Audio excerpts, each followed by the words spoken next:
காத்து ஊத காத்து சுத்தும் கடல் கரைய பார்த்து சத்தியமா கோயில் கொண்ட சுப்பையா எங்க குப்பத்துக்கு குல விளக்கு நீ ஐயா.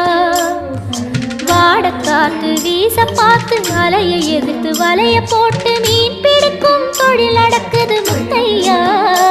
கரை மீண்டு வர காவல் உந்தன் வேலையா. திருச்செந்தூர் ஆண்டவனே வேல் முருகா தினம் உனக்கு நன்றி சொல்வோம் மால் மருகா. திருவடியில் தவம் இருப்போம் திருமுருகா. தீப்பெழுது நலமெனவே வடிவழகா.